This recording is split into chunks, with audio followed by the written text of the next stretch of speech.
Ustedes notaron que hoy en día se habla mucho de cómo cada uno se percibe a sí mismo. Yo me percibo tal cosa, yo me percibo tal otra.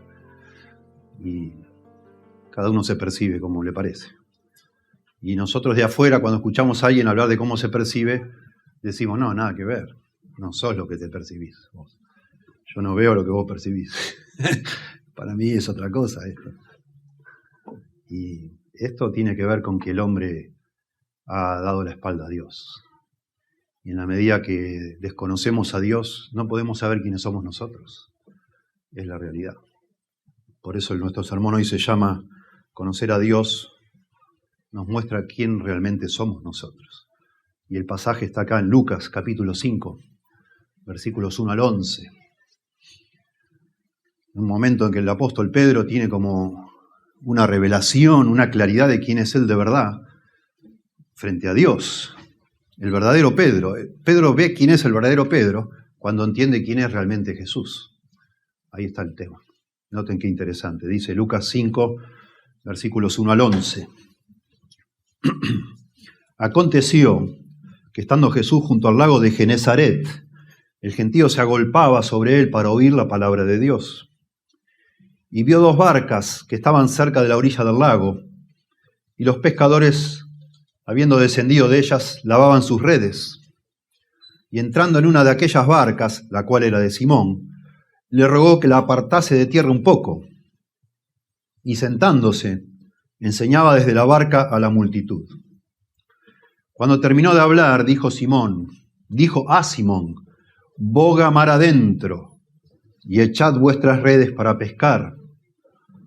Respondiendo Simón le dijo, Maestro, toda la noche hemos estado trabajando y nada hemos pescado, mas en tu palabra echaré la red.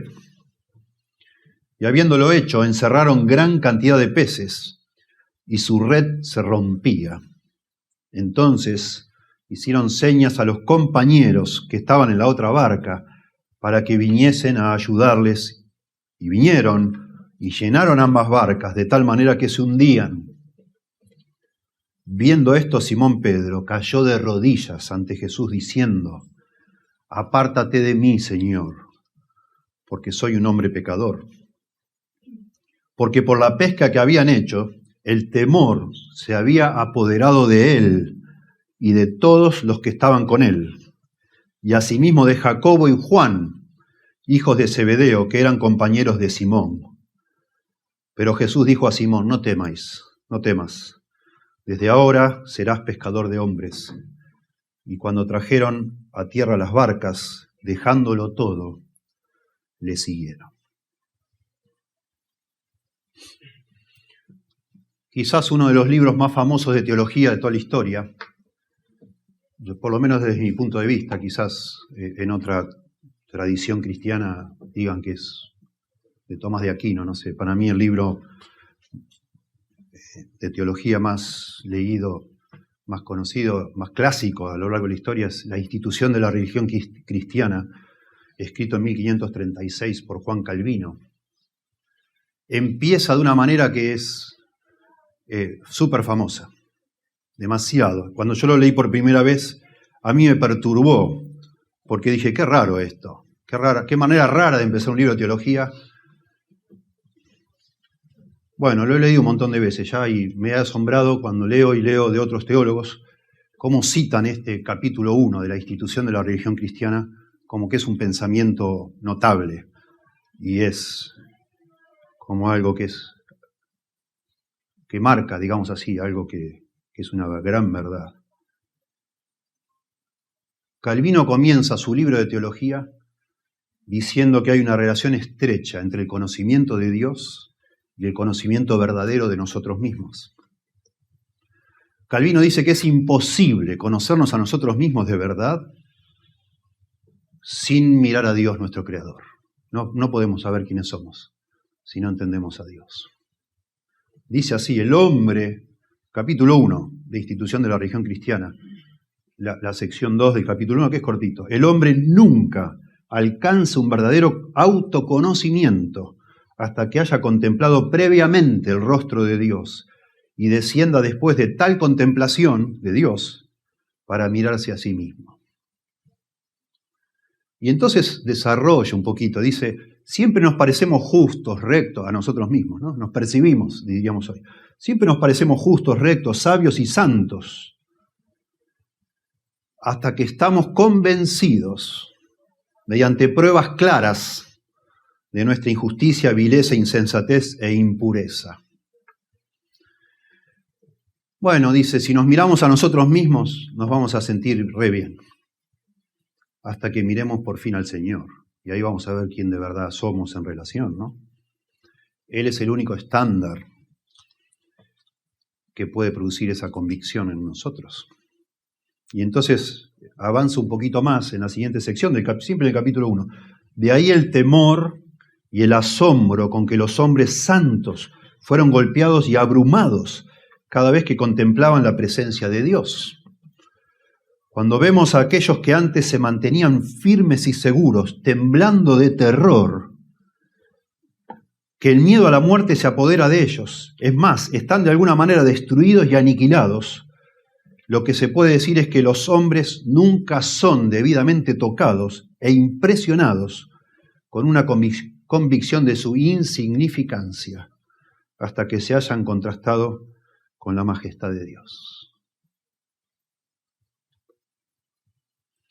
Y entonces, en ese mismo contexto, Calvino pregunta, ¿y qué hará el hombre, que no es más que podredumbre y hediondez, cuando los mismos querubines se ven obligados a cubrir su cara por el espanto ante la presencia de Dios? Isaías 6:2. Por esto el profeta Isaías dice que el sol se avergonzará y la luna se confundirá cuando reinare el Señor de los ejércitos. Y cita Isaías 24, Isaías 2, etc. Es decir, cuando el Señor muestre su claridad y al hacerla resplandecer más de cerca, lo más claro del mundo, ¿sí?, que sería el sol, la luna, lo más claro del mundo, quedará en comparación con ella en tinieblas, con la gloria del Señor. Bueno, aquí tenemos uno de los relatos para mí más contundentes para afirmar esto o para sostener esto que está diciendo Calvino. Lo vimos en Isaías 6, lo mismo. Isaías 6 ve al Señor y dice, ay de mí que soy hombre inmundo de labios, soy muerto, me voy a morir. Como acabo de contemplar al Señor de los ejércitos, no puedo estar vivo ya, porque soy un hombre inmundo.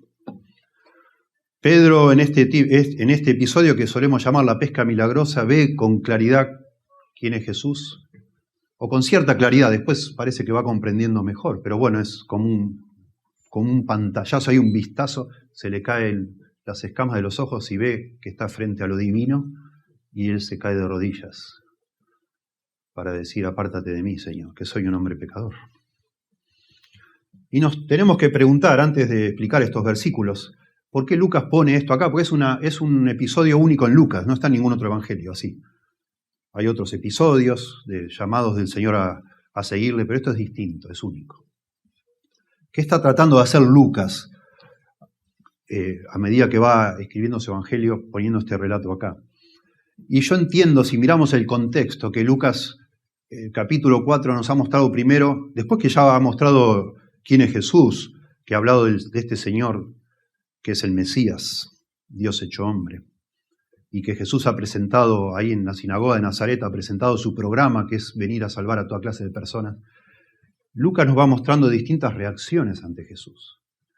La primera es el rechazo. Ahí en la sinagoga de Nazaret, ustedes se acuerdan, lo llevaron a un lugar alto y lo querían tirar por un precipicio y el Señor se fue de ellos. Rechazo absoluto en la ciudad donde Él se crió.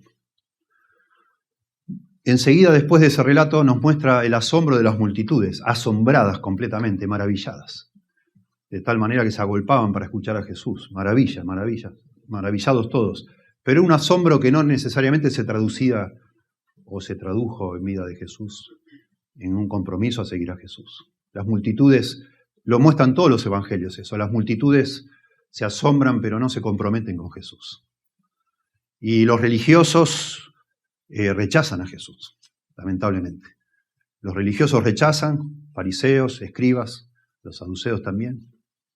Las multitudes se maravillan sin compromiso y hay cada tanto relatos, como en este caso, de personas que pasan de ese asombro a una rendición absoluta, a un compromiso radical con el Señor Jesús. Y este es el relato que está acá, y por eso lo pone acá. Y Pedro, como hace Mateo, Pedro es como si fuera el prototipo de un creyente. Lo que está mostrando Lucas acá es eso. Pedro es, por supuesto, es el principal entre los apóstoles, y está bien que lo muestren acá como el primero de los discípulos. Todo el capítulo 5 y capítulo 6, vamos a ver que hay algunas historias de más milagros mostrando la autoridad de Jesús, pero también hay 3 relatos de cómo el Señor reúne a sus discípulos. Pero el primero es Pedro. Y después, intencionalmente, también Lucas pone a Leví, que es Mateo, para mostrar que el Señor va armando su cuerpo de personas de confianza entre los pecadores. Pedro acá dice que es un pecador, y está muy bien, y es muy importante que lo diga. Y que el Señor, después que se lo dice, bueno, seguime, así te quiero, reconociéndote pecador. Después aparece Leví, un poquito más adelante, si ustedes lo ven, en el capítulo 5, verso 27 al 32, está el llamamiento de Mateo, que también dice que es un pecador. Y el Señor le dice, los sanos no tienen necesidad de médicos, sino los enfermos. A eso vine a llamar a pecadores. Y después finalmente en el capítulo 6, sí, versos 12 al 16, está finalmente la elección de los 12. O sea que esta sección del libro de Lucas muestra cómo el Señor arma, por decir así, a sus discípulos, o su cuerpo de seguidores. Porque el Señor va presentando su programa, Lucas lo va desarrollando. Acuérdense que le escribe a un tal Teófilo, a una persona gentil, no un judío que quiere saber de qué se trata el cristianismo, y bueno, va de manera muy sistemática, ordenada, Lucas le va mostrando, y ahora está mostrando qué clase de personas está buscando Dios que le sigan, y cómo se sigue al Señor Jesucristo. Es hermoso, se sigue así, con un espíritu quebrantado. Una persona que se da cuenta quién es Jesús, no solo tiene que admirar, ¿sí? Tiene que tener una disposición a obedecerles, como lo vemos en Pedro, pero tampoco es eso, sería una cosa muy moralista. El Señor viene a buscar a personas que se ven como pecadoras y se quebrantan por su pecado, y por eso entonces lo buscan el perdón en Dios. Y entonces después de esa experiencia de quebranto, el Señor entonces sí los llama a seguirles de manera radical. Esta es la razón de toda esta porción. De alguna manera, si sacamos un poquito el énfasis de Pedro y lo ponemos en Jesús, lo que quiere mostrar Lucas acá, así como el párrafo anterior mostró la autoridad de Jesús, acá lo que quiere mostrar Lucas, yo no tengo dudas, es la confiabilidad de Jesús. Que es seguro seguir a Jesús como líder. Él nos va a guiar bien, Él es el guía apropiado. Se puede confiar en Jesús. Eso es lo que está mostrando Lucas acá. Podemos confiar en Jesús porque Él sabe. Él sabe más de nosotros que lo que nosotros sabemos de nosotros mismos. Él sabe más de la condición humana, de lo que ningún ser humano entiende. Y lo muestra de una manera hermosa, porque muestra que Jesús sabe más de pesca que los pescadores que toda la vida se han dedicado a la pesca. Vos decís, wow. Y bueno, los pescadores, eso es lo que les causa la asombro. Decís, wow. Es demasiado sugestivo que Pedro ve sanar a su suegra de la fiebre un poquito antes, inmediatamente, completamente, y no se muestra ninguna reacción de asombro. Pero ahora que Jesús se mete, digamos así, en donde Pedro era experto y muestra a Jesús que él sabe más que Pedro. Bueno, Pedro cae rendido, diciendo, wow, estoy frente a algo que no lo puedo entender. Estoy frente a lo divino. ¿Sí? Y entonces, bueno, en relación a eso, yo no puedo, Señor, apártate de mí. Yo no puedo estar contigo. Tú eres santo y yo no. Yo soy un pecador. Y eso es lo que buscaba Jesús. Y eso es lo que busca Jesús en cada uno de nosotros, para que lo sigamos. Veamos entonces, asumiendo, por supuesto, siempre el héroe de los evangelios es Jesús. No es Pedro, ningún apóstol, nada. No tenemos que exaltar a nadie, no es el objetivo de la Biblia. Todos somos pecadores. Pedro, de hecho, se nos muestra como un hombre que metía la pata a cada rato. No es para que nosotros idealicemos a Pedro. Pero sin duda, Lucas nos muestra en Pedro lo que Jesús espera de los que le siguen. ¿Sí? Y podríamos decir, tomando a Pedro como el prototipo de un creyente, que con altos y bajos, con metidas de pata, en fin, con momentos brillantes, podemos decir que acá lo que muestra Lucas es justamente lo que espera Dios de nosotros. Cuando nos enfrentamos a Jesús, nos encontramos con Jesús. Sí, en primer lugar, podríamos subrayar los primeros 5 versículos que hablan del conocimiento, de la sabiduría de Jesús. ¿Sí? Y ante la sabiduría de Jesús, la reacción de Pedro es la de, digamos, una disposición a obedecerle. Pedro lo obedece, le hace caso, digamos así, ¿sí? Lo cual no significa un gran compromiso, pero bueno, es mucho más que solo admirarse como la multitud. Pedro sigue las instrucciones de Jesús porque se da cuenta que está frente a alguien que es mucho más que un predicador itinerante. Es alguien, bueno, que excede lo que él ha visto en toda su vida, Pedro. Y entonces le hace caso, a pesar de que lo que le pide Jesús es algo absurdo en la mente de Pedro. No tiene sentido lo que está pidiendo Jesús, pero Pedro dice, bueno, lo vamos a hacer, vamos a hacerlo. Si tú lo dices, lo vamos a hacer. Noten, dice, aconteció que estando Jesús junto al lago de Genesaret, el gentío se agolpaba sobre él para oír la palabra de Dios. Acá está el gentío, es la misma palabra que la multitud. Acá traduce nuestra Biblia gentío. Es la multitud, la multitud, la multitud. Está por todos lados en los evangelios, la multitud. Se agolpaban. Esto ya pasa, digamos, es como lo que vemos hoy cuando la gente, bueno, lo vimos hace poco cuando la selección argentina salió campeona del mundo, una cosa medio hasta irracional. La palabra acá, agolparse, es como que lo estaban presionando a Jesús, estaban en contacto con él, lo estaban aplastando. Esa es la idea de agolparse. Lo apretujaban para escuchar, dice una versión. Se agolpaba sobre él la gente. No podía ni hablar, el Señor quería hablar y la gente estaba ahí, todos querían estar con él, todos querían verlo.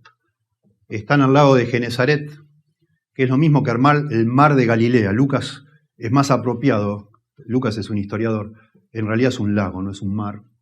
Pero la gente popularmente le llamaba el mar de Galilea, pero se llama el lago de Genesaret. Y ahí estaba el Señor, a orillas del lago. ¿Sí? La ciudad de Capernaum está a orillas del lago. El anterior episodio era en Capernaum, a lo mejor está por ahí todavía. Capernaum, Betsaida, todas esas ciudades están junto al lago de Genesaret.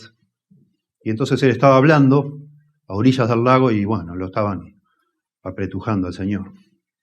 Porque dice acá, querían oír la palabra de Dios. Qué interesante. El gentío se agolpaba sobre él para oír la palabra de Dios. También algo sobresaliente en la forma que escribe Lucas. Lucas sobresale, la frase esta, la palabra de Dios, aparece en Marcos una sola vez. Y entre Lucas y Hechos aparece como 17, 18 veces. La palabra de Dios, la palabra de Dios, la palabra de Dios. Que es una forma de hablar del Evangelio del Reino. Es lo que hablaba Jesús. Jesús vino a hablar de parte de Dios. Y nos dice en el versículo anterior, nos había dicho que él seguía predicando por todos lados, el Evangelio del Reino. Y él estaba predicando y la gente se agolpaba para predicar. Y Lucas se encarga siempre de hacernos entender que eso era lo principal de la misión de Jesús. No sanar, no echar fuera demonios, aunque lo hacía. Eso solo era para autenticar lo que estaba diciendo. Pero Jesús más que nada vino a predicar.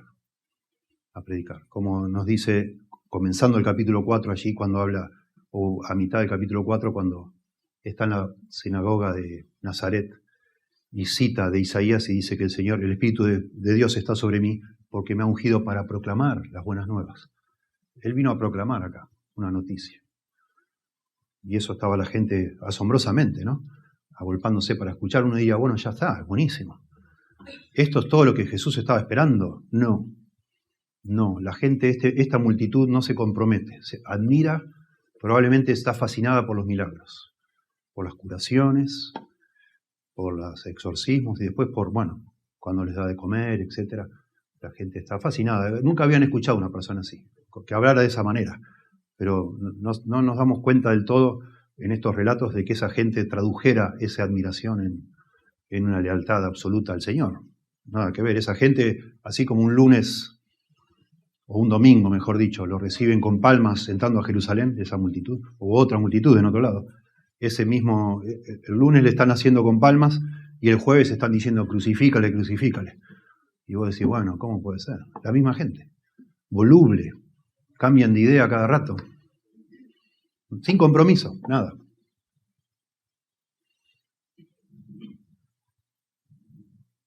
Y vio 2 barcas, dice verso 2, que estaban cerca de la orilla del lago, y los pescadores, habiendo descendido de ellas, lavaban sus redes. Bueno, acá 2 barcas. A medida que va desarrollando la historia, vamos a saber más de estas barcas, de estos pescadores que habían estado toda la noche pescando y que ahora entendemos por el relato que era de mañana esto, y entendemos por otros relatos de otros momentos de Jesús enseñando que probablemente estuvo enseñando hasta el mediodía, no sabemos, horas, no 10 minutos y bueno, vamos, listo, se acabó, no. Hablaba Jesús. Y la gente ahí, acuérdense cuando les dio de comer a la multitud, es porque hacía ya horas que estaba hablando y la gente no tenía que comer. Porque estaban fascinados escuchando y hablaba por, digamos así, sermones largos, explicaciones largas de la ley, etcétera, etcétera. Interesante más o menos imaginarnos que esto no es tan temprano a la mañana quizás. O sí empezó temprano, cuando ellos vienen los pescadores, ya cuando amanece ya no pueden pescar con ese tipo de redes que estaban lavando. Están lavando, sería algo engorroso lavar todas esas redes, lo hacían cada vez que volvían de pescar, para sacar todas las impurezas y todo, para tenerlas preparadas para la siguiente noche.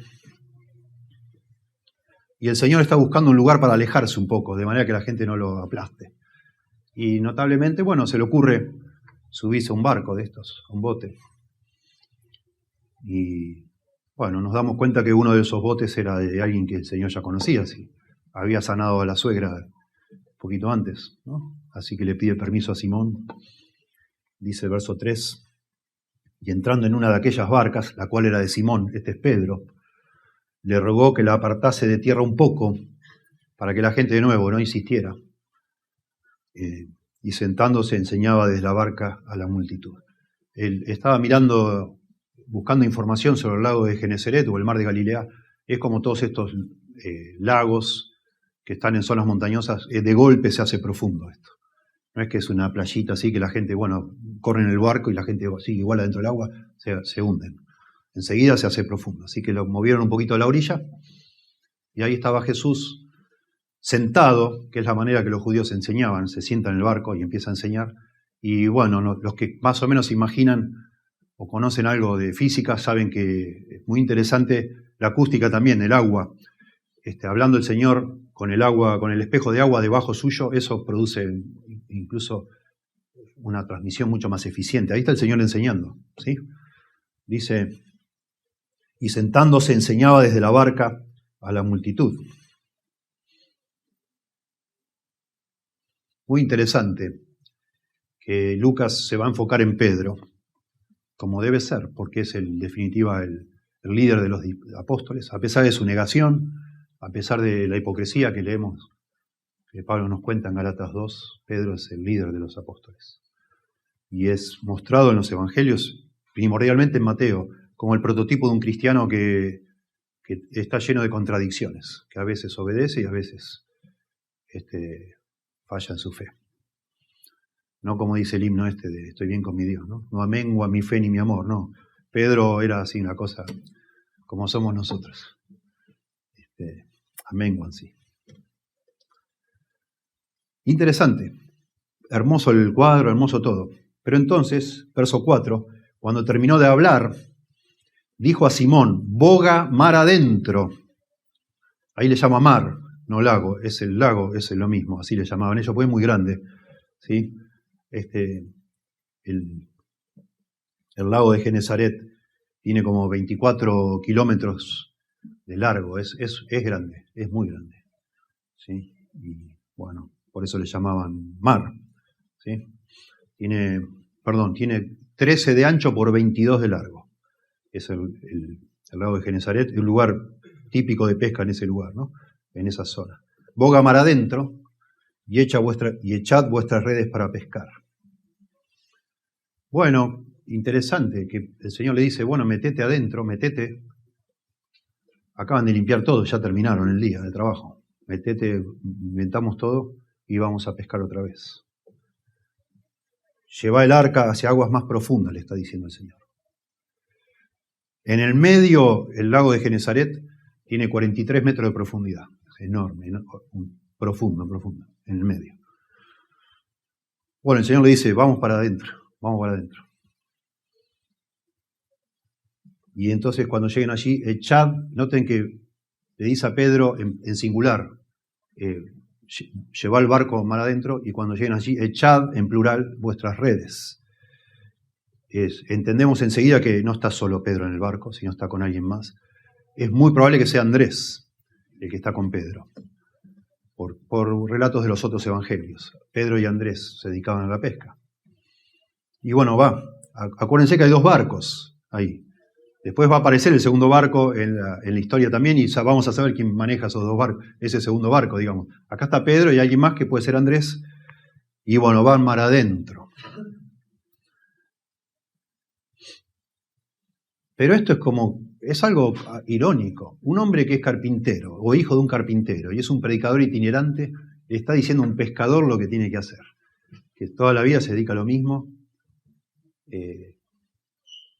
No sé cómo hizo Pedro para no burlarse de Jesús, porque no se burla nada, acá no lo mandó a pasear, no se burló, nada. Pedro callado la boca, o no tan callado la boca, le dice, pero Señor, noten ustedes, verso 5, respondiendo Simón le dijo, Maestro, toda la noche hemos estado trabajando y nada hemos pescado. Es absurdo lo que me estás pidiendo, no tiene sentido. La palabra acá trabajado es una palabra muy intensa, nos rompimos el alma, hicimos todo lo que pudimos, hicimos un esfuerzo descomunal, toda la noche, trabajando, reforzando. Estos son pescadores profesionales que ya pescaron toda la noche, que para colmo tienen que volver y sí o sí tienen que organizar todo para que quede todo limpio, y lo único que desean es irse a dormir. Ya probablemente el pedido de agarrar el barco y moverlo fuera de la orilla ya habrá sido a lo mejor un tanto, qué sé yo, desubicado con el cansancio de ellos. Ahora les dice que vayan remando para adentro. Bueno, interesante. Y Pedro le explica a Jesús como que no está del todo de acuerdo con lo que va a hacer. Que hay un fracaso asegurado acá. No va a funcionar, Señor. Tengo toda la noche pescando, no hay nada. No hay nada. Y menos ahora, al mediodía. Hay 2 tipos de redes que nos habla en el Nuevo Testamento. Una que son muy livianitas y finitas, que tiraban desde la costa, desde la orilla. A lo mejor han visto en algún documental o en alguna película. Las juntaban y las tiran y en el aire se abren y caen y después las recogen. Esa es finita, se tira desde la costa. Se menciona esa red en Marcos 1 y en Mateo 4, cuando el Señor llama a los discípulos a seguirle. Ellos estaban en la orilla pescando con esas redes chiquitas. Pero acá la palabra que usa, limpiando las redes, está hablando de unas redes que se hacían de lino y eran súper pesadas y gruesas, y las manipulaban entre 4 personas, esas redes. Y se usan solo de noche, porque de noche los peces no la ven, pero de día sí la ven. Y de día, cuando empieza a calentar el sol, los peces ya no están en la superficie, sino que se van abajo, y más en un lago que tiene 43 metros de profundidad. Esas redes llegaban máximo a 6 metros de profundidad, no se iban más abajo. Señor, maestro, lo cual ya llamarle maestro es muy interesante. Bueno, los otros evangelios le dicen rabí, que es lo mismo. Maestro, hay un respeto. Pedro reconoce que está frente a alguien que sabe mucho, que es un maestro. Y lo respeta. Y parece que basado en ese respeto le dice, bueno, me parece que vamos a fracasar, Señor, pero a pesar de que me quiero ir a dormir, que no doy más, que estamos cansados, que ya lavamos las redes, y si vamos a pescar, al volver la vamos a tener que lavar otra vez. A pesar de toda esta situación, bueno, lo voy a hacer, porque te respeto como maestro, porque lo único que he visto de ti es que sabes lo que decís. Y por eso yo digo que ante la sabiduría de Jesús, la respuesta que se espera es que nosotros estemos dispuestos a obedecerle, entendiendo de su sabiduría. Y es lo que muestra Pedro acá, que está dispuesto a obedecerle. Dice, más en tu palabra echaré la red. Muy interesante. Dice, esto en tu palabra echaré la red, significa, y les digo como está en otras versiones, qué es lo que significa. Pero porque tú lo pides, echaré las redes. dice una versión. Otra versión dice, pero como tú me lo mandas, echaré las redes. A mí no me parece, Señor, esto no va a funcionar, pero bueno, vamos a hacerlo. Si tú lo dices, tú eres un maestro. Y así era el respeto en esa cultura para alguien que uno consideraba un rabí, un maestro. Uno lo seguía con respeto. Había ganado esa reputación, esa autoridad para, bueno, que uno obedezca. Y así va Pedro y echa las redes. Muy interesante. Eso es obediencia, ¿no? Podríamos decir, detrás de eso hay cierta forma de fe, de confianza. Bueno, este hombre sabe lo que está diciendo, vamos a hacerlo. ¿Qué sé yo? Yo nunca lo vi pescar, nunca supe que este pescara. Lo vi siempre hablar por todos lados, sé que era hijo de un carpintero, pero bueno, el hombre es un hombre sabio y lo vamos a hacer caso. Así que cuando uno sospecha, digamos así, la palabra sospecha quizá no es la mejor, pero cuando uno intuye que Jesús es alguien sabio, uno comienza a tener una disposición para obedecerle. ¿Sí? Es como un proceso, yo digo. No sé cómo ha llegado usted a la fe en Jesús y en qué momento está de ese proceso, pero sí yo pienso en mi corazón cuando yo era incrédulo, ateo, y empecé a leer los evangelios. Bueno, mi mente empezó a cambiar en cuanto a Jesús. Y me pareció que era un hombre fuera de serie, admirable, virtuoso, y que valía la pena seguirlo, hacerle caso. Pero todavía no entendía esto que llamamos nosotros, y la Biblia llama la conversión. Yo no entendía que me tenía que convertir, o que Dios me tenía que convertir, o que yo me tenía que quebrantar, humillar, etc. No lo entendía. No lo entendía hasta que un día escuché el Evangelio ser predicado. Pero entre que leí los Evangelios y como 5 o 6 meses después escuché el Evangelio predicado y me rendí ante el Señor, yo estaba tratando de seguir a Jesús a mi manera, y eso era una forma más o menos así como de una obediencia, una disposición a obedecerle, dentro de mi ignorancia, ¿no? Y eso es lo que mucha gente hace con Jesús. Y está bien, es mejor que solo admirarlo como la multitud. Bueno, un pasito más, digamos, de la admiración, pasamos a decir, bueno, ok, Señor, si tú lo dices, lo vamos a hacer. Yo te respeto mucho, maestro. Pero noten acá, la historia sorprende y muchísimo con el resultado. No fue un fracaso la pesca, ya sabemos. Fue un éxito completo. Fue la mejor pesca jamás en la historia al lago de Genesaret. Nadie jamás sacó tantos peces, seguramente. Esto fue, si hubiera sido un campeonato, ya quedaba en los anales del récord olímpico, no sé, récord mundial de la pesca en el lago de Genesaret. Único. Pero esa situación, para personas que la tenían re clara, como decimos acá, de cómo era la pesca, le hace a Pedro, es como que de golpe se le ilumina la mente y dice, wow, este hombre no es solo un rabí, un maestro, no es solo un hacedor de milagros, este hombre sabe todo. Este hombre es divino, es un representante de Dios. Lo digo así con cautela porque vemos que Pedro, a medida que avanza en los evangelios, todavía está medio confundido, ¿verdad? Y después está la famosa confesión de Pedro, tú eres el Cristo, el Hijo del Dios viviente. Y ahí es como que es la revelación completa, ¿no?, que tiene Pedro de quién es Jesús. Pero acá él vislumbra que está ante alguien que no es un hombre común. Y entonces yo digo, en primer lugar decíamos, ante la sabiduría de Jesús, bueno, la reacción esperada es una disposición a obedecerle. Ante la santidad o la divinidad de Jesús, la grandeza de Jesús, la reacción que se espera es nuestra humillación, nuestro quebranto. Podríamos llamarla hasta arrepentimiento, porque esta manera de reconocer la pecaminosidad de Pedro es lo que hace una persona arrepentida. Lo quebranta a Pedro, ver a Jesús, quién es Jesús, como empezamos este sermón, le hace ver realmente quién es Él. Y lo que ve en Él no es nada lindo, en comparación con este hombre santo que tiene ante Él. Y dice verso 6, y habiéndolo hecho, o sea, ir mar adentro, tiraron las redes, encerraron gran cantidad de peces, y su red se rompía, dice acá. La forma que está este verbo es, la red comenzaba a romperse. No sabemos si empezaba a crujir o qué. Bueno, algo inesperado. De tal forma, dice verso 7, que empezaron a hacer señas. No sabemos si a los gritos o con la mano. Empezaron a llamar no sabemos cuántos se metieron, ¿no? Pero estaba el segundo barco, entonces empezaron a llamar al otro barco. A lo mejor los del otro barco se quedaron, me los imagino, diciendo, mira, estos dos ahí están locos, estarían mirando para ahí, no sé, a ver qué va a sacar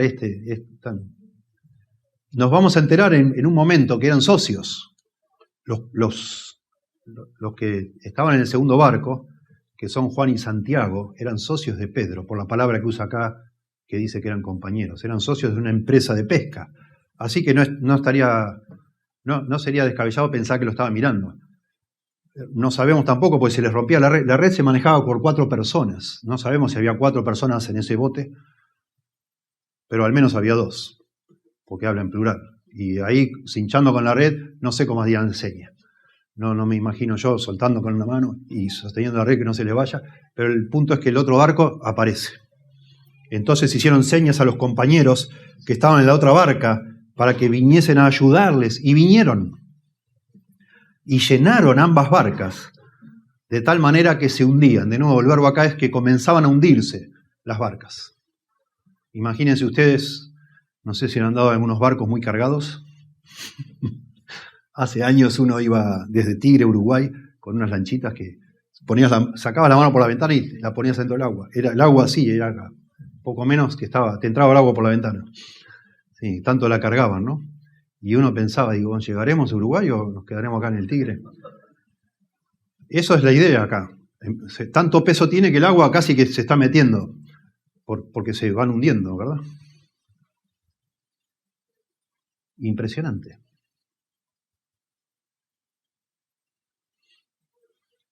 Viendo esto, verso 8, Simón Pedro cayó de rodillas ante Jesús, diciendo, apártate de mí, Señor, porque soy hombre pecador. Qué precioso. Es la única vez, o es el único, Lucas, que le dice a Pedro, Simón Pedro. O le dicen Pedro o le dicen Simón. Acá, Simón Pedro. Viendo esto, Simón Pedro. Esto es un relato paralelo a Isaías 6 que leímos recién. Y es muy significativo que se ponga el nombre completo, Simón Pedro. Este es un relato de la comisión de Pedro, como fue el relato de Isaías 6, la comisión de Isaías para seguir a Jesús. Así va a terminar este relato con un llamado a seguirle. Y se le nombra así como diríamos nosotros, con nombre y apellido, digamos. Y la gente, el incrédulo, dice, no, esto es un invento. No puede ser. ¿Cómo un hombre va a caer de rodillas en un barco lleno de peces? ¿Qué se arrodilló arriba de los pescados? ¿Qué pasó? Dicen, ¿no? ¿Y cómo le va a decir al Señor, apártate de mí? ¿Qué pretendía Pedro? ¿Que el Señor se baje del bote y se fuera caminando por arriba del lago? Incredulidad, ¿verdad? Lo que está diciendo Pedro es, Señor, yo soy un hombre sucio, yo no tengo nada que ver contigo. Te equivocaste conmigo. Yo no puedo estar contigo. No le está diciendo que se baje del bote y se vaya caminando. Y un hombre pescador como Pedro, ponele, que estaba lleno de peces y se arrodillaba ahí entre los peces, ¿qué le importa a él? El pescador es así. Pero interesante, hace no tantos años descubrieron un barco de los que se usaban en el mar de Galilea. Hubo mucha bajante y, bueno, sacaron un barco. Y es muy interesante entender que los barcos en aquella época, por lo menos, tenía casi 8 metros, 7,7 metros de largo por 2,5 metros de ancho. Imagínense. Es un super barco, ¿sí? Más o menos como esta fila acá, de sillas acá. Entonces un barco así. Y por 1,3 metros de profundidad, abajo tenía un depósito donde podían poner la pesca. ¿Sí? Tenían 4 remos y la capacidad era para 10 personas de estos barcos. Así que bueno, imaginémonos, ¿por qué no podría el Señor caer de rodillas en ese barco? Pedro, digo, ¿verdad? El punto acá, Lucas ni se mete en esos detalles. El punto es la reacción de Pedro ante el Señor Jesús. Y no solo es caer de rodillas, no es admiración, sino esta confesión de Pedro, que es lo que de alguna manera es el centro de este relato. Pedro reconoce y ve su pecaminosidad cuando sospecha y o experimenta o comprueba que Jesús es un representante de Dios, que Jesús es omnisciente. Hay una discusión entre los expertos si este milagro es la omnisciencia de Jesús, que él sabía dónde estaban los peces y dijo, bueno, llévalo allá al barco. Y él veía todos los peces. O si es un milagro de la omnipotencia de Dios, que el Señor hizo que todos los peces vayan ahí abajo del barco. No sabemos. Sea como sea, es un milagro esto, obviamente. Sea que el Señor sabía dónde estaban los peces, o que hizo que los peces se juntaran, o ambas cosas. No sabemos. Lo cierto es que Pedro, y dice no solo Pedro, los demás se quedaron mirándolo diciendo que no puede ser. Y se postró. Y bueno, es fascinante, hermanos. Fascinante. Que Pedro nos dice, oh Señor, es maravilloso. Oh Señor, qué poder maravilloso. Si tú fueras parte de mi compañía seríamos ricos. No habla de eso, Pedro. Habla de su quebranto, de su pecado. Impresionante. Y eso sí, un patrón que vemos en la Biblia. De las personas cuando se encuentran con Dios o se dan cuenta que están frente a Dios. Esa es la reacción de una persona. Se ve en su justa medida como alguien miserable, vil. ¿Sí? Abraham le dijo al Señor, soy polvo y ceniza, Génesis 18:27. Job, al terminar el libro, dice, de oídas te había oído, mas ahora mis ojos te ven. Por tanto, me arrepiento en polvo y ceniza, dice Job. ¿Para qué hablé? Ahora que me doy cuenta con quién estoy hablando, ¿qué es salame? ¿Qué estoy diciendo? ¿Quién soy yo? Me arrepiento en polvo y ceniza. El padre de Sansón, Manoa, cuando se aparece el ángel de Jehová, que es una preencarnación de Cristo, le dice a su mujer, ciertamente moriremos, porque a Dios hemos visto. Jueces 13:22. El pueblo de Israel todo al pie del monte Sinaí, viendo como todo temblaba, el humo, el fuego, el sonido de trompeta, observaba, dice acá, en Éxodo 20:18, observaba el estruendo y los relámpagos y el sonido de la bocina y el monte Sinaí, que humeaba, y viéndolo el pueblo temblaron y se pusieron de lejos y dijeron a Moisés, habla tú con nosotros y nosotros oiremos, pero no hable Dios con nosotros para que no muramos.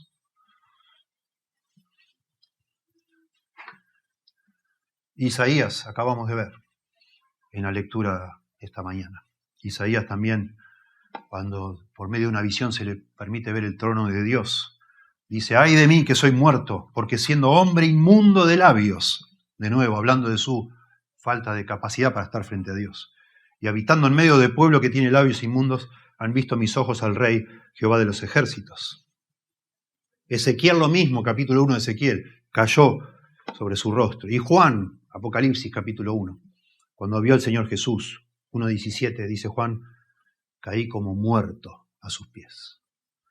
Cuando vio a Jesús en toda su gloria, caí como muerto.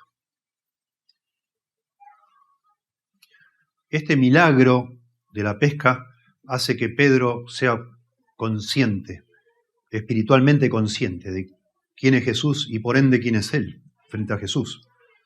Lo ve a Jesús como realmente es y eso lo abruma, porque entiende quién es realmente él.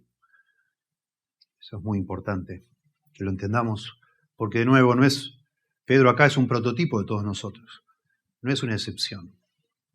Así llegamos nosotros, un ser humano así llega a tener una relación apropiada con Dios por medio de Jesucristo. No solo admirando su sabiduría, reconociéndola y estar dispuesto a obedecerle, sino que en algún momento de nuestra vida tenemos que experimentar un quebranto personal delante de Dios. De darnos cuenta que hay un abismo enorme que nos separa a nosotros de Dios, del Dios Santo. Y que nosotros en realidad no somos dignos de estar delante de Dios. No lo somos. Ninguno de nosotros.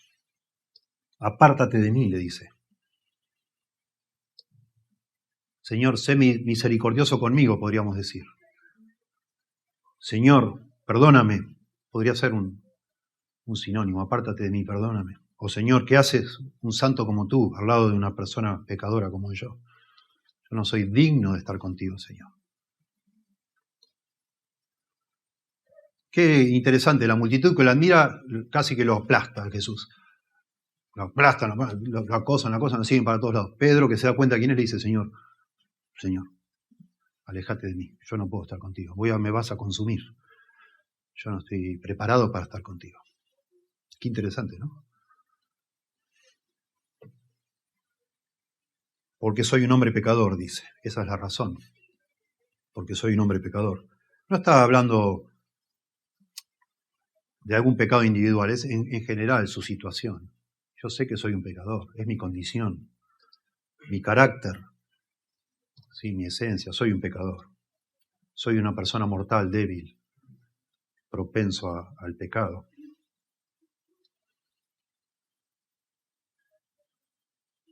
Y interesante, en tercer lugar, no solo apártate, no solo la confesión, soy un hombre pecador, sino Señor. Ya no maestro, lo cual implica respeto, sino Señor. Señor, la palabra Señor, curios, eso ya habla de un reconocimiento mucho más serio, de autoridad del Señor. Es reconocer prácticamente que Él es Dios. Eso es lo que es decirle Señor al Señor Jesús. Y bueno, llama mucho la atención este relato, la reacción de Jesús también. No le dice Jesús, sí, tenés razón, la verdad que sí. No podría estar yo con vos. No. Si Jesús, que sabía dónde estaban los peces, ya sabía quién era Pedro. Y sabe quiénes somos nosotros. Y aún así nos busca. No le sorprendió nada, absolutamente nada de lo que dijo Pedro le sorprendió a Jesús. Y inmediatamente vamos a ver no solo la sabiduría del Señor, no solo la grandeza o la santidad, si querés, la divinidad de Jesús, la omnisciencia, la omnipotencia. No sabemos bien qué es lo que Pedro interpretó, pero vamos a ver inmediatamente una reacción del Señor Jesús, lleno de misericordia. Que está bien, Pedro, tranquilo, no temas. Yo te vine a llamar a vos. En realidad toda esta pesca, de eso se trata. Yo no quería comer pescado ni nada, estar tranquilo. Yo quise darte una lección para que justamente te arrodilles, te rindas y seas mi seguidor. Así te vine a llamar. Pecador como sos. Tremendo. Pero pecador consciente y arrepentido. Eso es lo que busca el Señor, que lo sigamos así.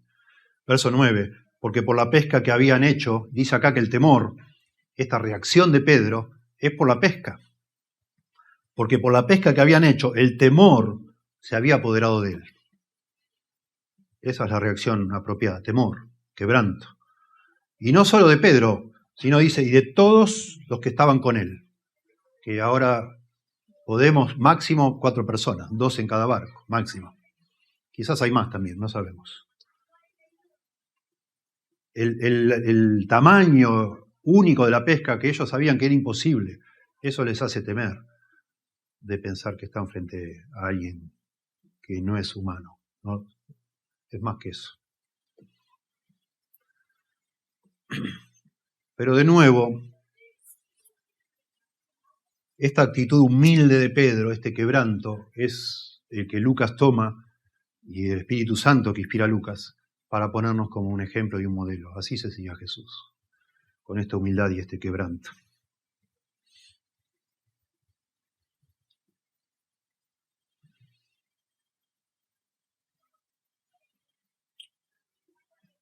Verso 10. Y asimismo, porque dice todos los que estaban con él, con Pedro, y asimismo de Jacobo y Juan. Interesante también, Jacobo y Juan y Pedro eran los 3 pilares de la iglesia. Qué interesante que en este milagro, que es se convierte en la comisión de no solo de Pedro, sino de los otros también. Son los 3 principales líderes de la iglesia. Pedro, Santiago y Juan. Y casi seguro Andrés, que Lucas no lo quiere mencionar, pero casi seguro estaba Andrés ahí. Y verso 10 dice, y asimismo de Jacobo y Juan, hijos de Zebedeo, que eran compañeros de Simón. Esa palabra y compañeros eran socios en este emprendimiento de la pesca. Qué bárbaro, ¿eh? Qué bárbaro. Estas personas que habían pasado toda la vida en el negocio de la pesca, desde niños probablemente, con su padre Zebedeo, Santiago y Juan, ven a un carpintero predicador itinerante que hace algo que ellos jamás en su vida, quizás lo soñaron toda la vida. El sueño de un pescador será ese, me imagino. Y agarrar un super pescado o un montón de pescados. Imagínense, si vivían de eso. Volvés a la orilla y decís, bueno, ya, gané acá para un mes.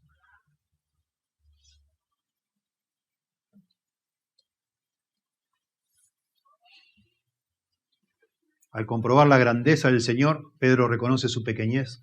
Al comprobar su poder, admite su debilidad. Al presenciar su santidad, acepta su propia suciedad, Pedro, y los demás también. Y que Pedro se declare pecador es muy importante en el relato de Lucas, porque Lucas ya ha mostrado que él vino a predicar el Evangelio y a sanar y a llamar a los pecadores a la salvación. Y este es Pedro, discípulo. Y después va a abrir Leví, que es peor, más pecador. Ella es un pecador famoso, Leví, porque es un recaudador de impuestos.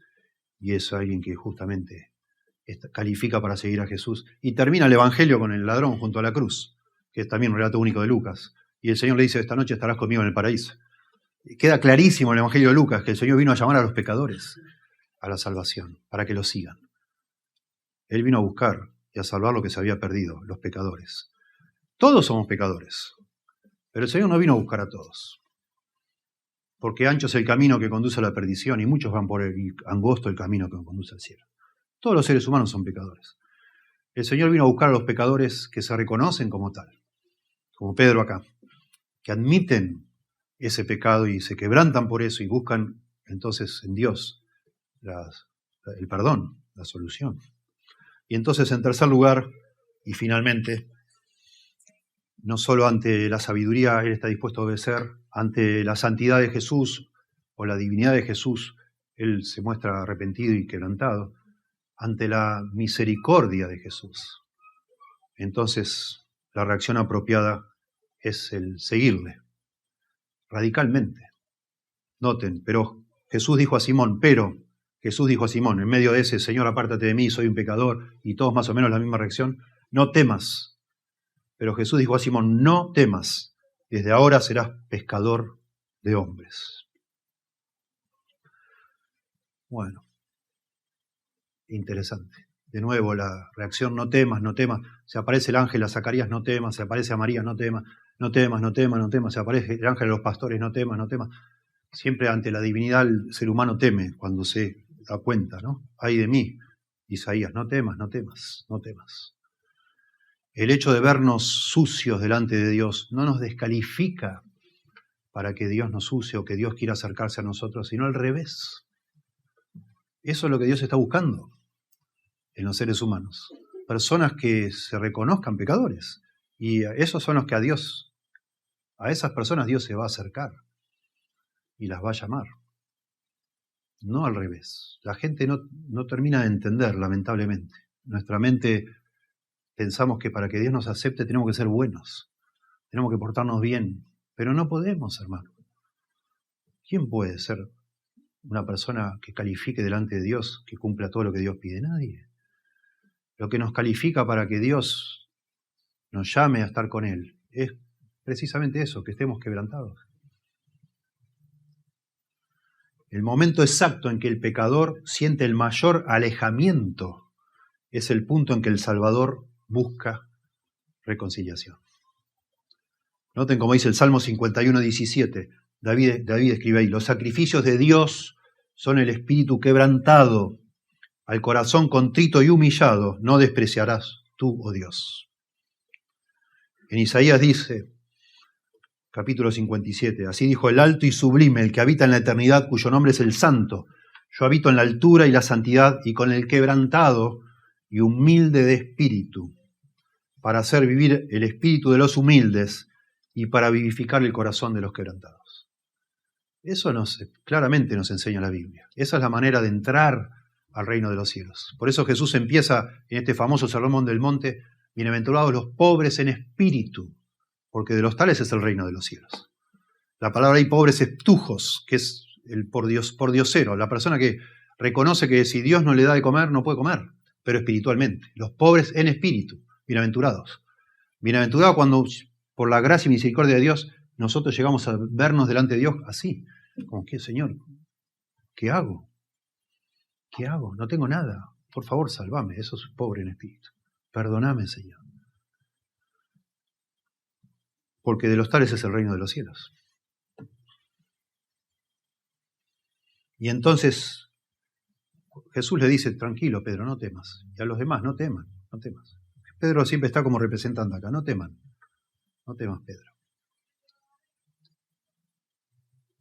Desde ahora serás pescador de hombres. Ese desde ahora también es muy de Lucas y lo usa Lucas para mostrar que ciertas personas, cuando se encuentran con Jesús, su vida ya no es la misma, nunca más. Desde ahora, desde ahora, desde ahora. María dice, cuando el ángel le anuncia el nacimiento de Jesús, dice, desde ahora me llamarán bienaventurada.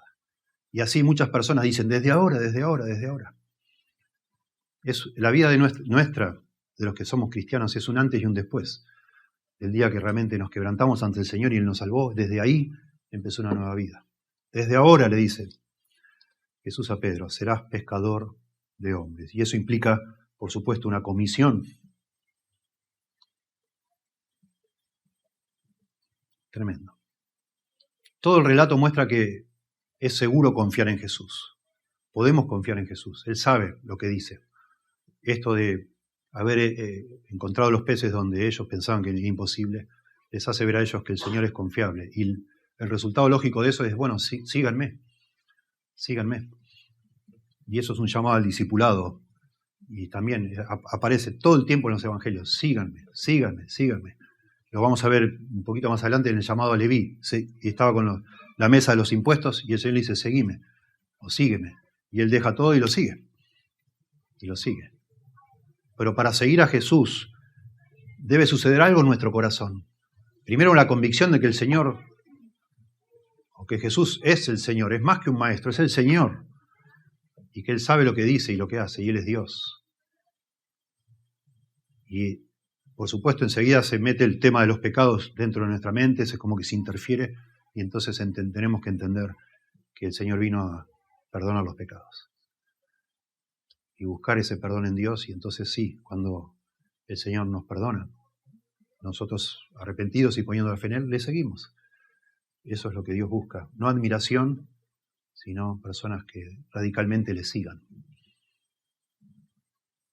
Dice, desde ahora seréis pescadores de hombres. La palabra pescadores ahí es muy extraña, es muy rara, solo se usa otra vez en la Biblia, que dice que Satanás tiene cautivos a voluntad de él. Allá en 2 Timoteo 2:26, ¿sí? Que Satanás tiene a personas cautivas. La idea de esa palabra es atrapar personas vivas. Yo haré de ustedes atrapadores de personas vivas, sería. Por supuesto, ahí hay una analogía con la pesca. Ellos pescaban con la pesca después matar todos los peces, obvio.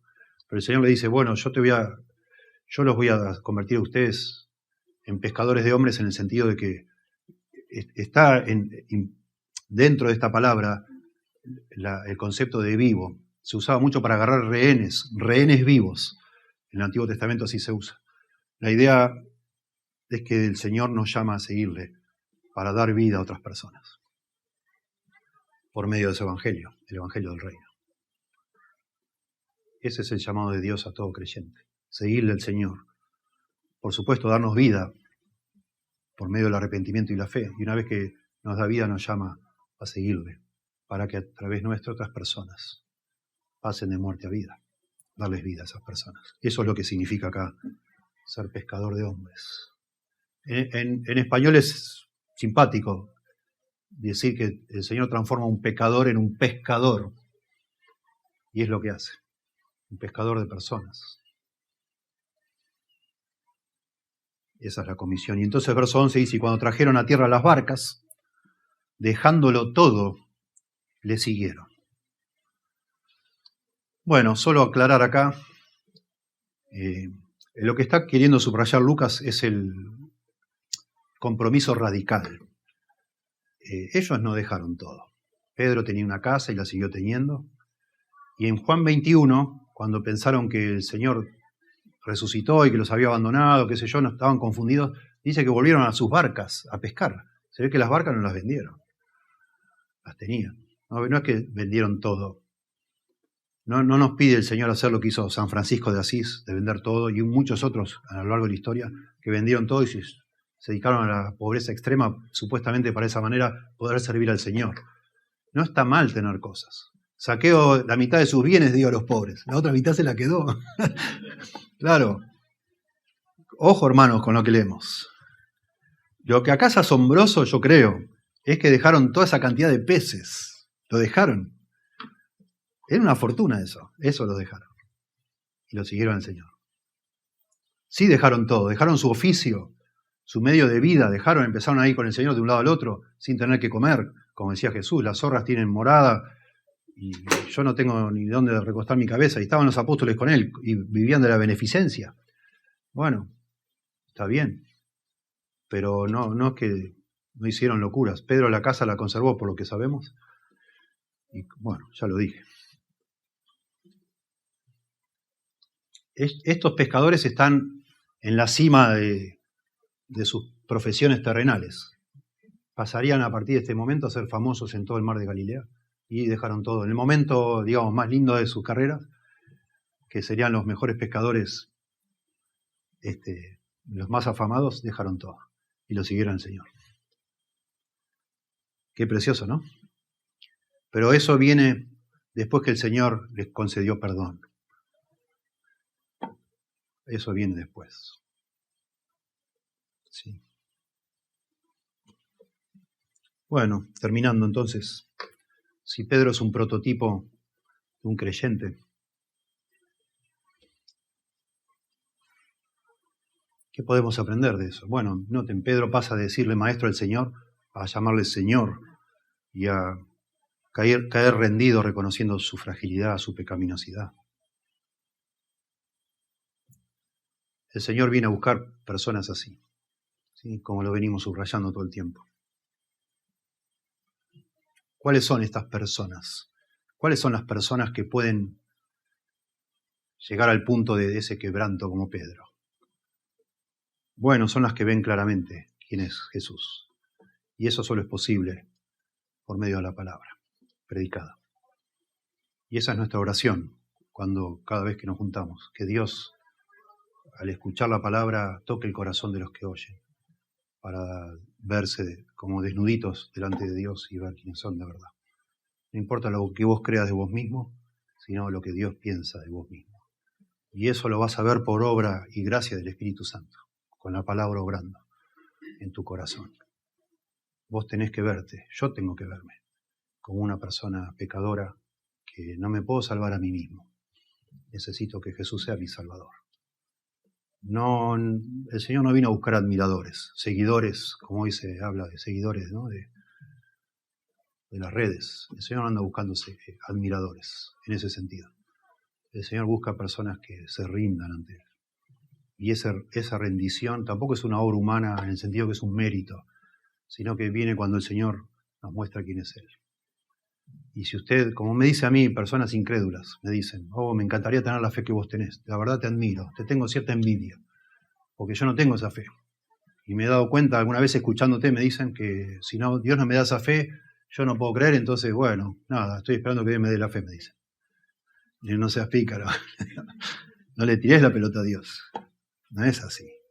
La fe es por el oír, dice la Biblia, y el oír es por la palabra de Dios. ¿De verdad querés tener esa fe? Sí, me encantaría. Bueno, abrí la Biblia, lee, pedir a Dios que te regale esa fe, pedir a Dios que te muestre. Y por fin un día, con la Biblia abierta y meditando en el Señor y leyendo y orando a Dios que tenga misericordia de vos, por fin un día vas a ver con claridad quién es Dios y entonces quién sos vos. Y eso te va a quebrantar. Y eso te va a llevar entonces a la salvación, que es la respuesta apropiada, ¿sí? Te damos gracias, Señor, por tu palabra. Por favor, úsala en nuestros corazones. Ayúdanos, Señor, a meditar en estos versículos, a pensar no tanto en lo que nos parece que somos, sino en lo que realmente somos. Que tú seas, en definitiva, el que redarguye nuestros corazones y no nos permitas autoengañarnos, Señor. Que tengamos la honestidad para postrarnos ante ti y reconocer que te necesitamos, Señor. Necesitamos tu perdón, tu misericordia. Y también como creyentes que podamos entender que tú nos salvaste no para solo librarnos del cielo y que vivamos una vida de disfrute, sino para seguirte, para pescar hombres, para salvar a otros a través nuestro, para darles vida, Señor. Ayúdanos, por favor, Dios, para que nuestras vidas tengan ese significado. Que tú la uses, Señor, ahora que la has tomado, que nos has perdonado, que nos uses para que otros también tengan vida. Por favor, Señor, es nuestro ruego. Te lo rogamos en el nombre de Jesús. Amén.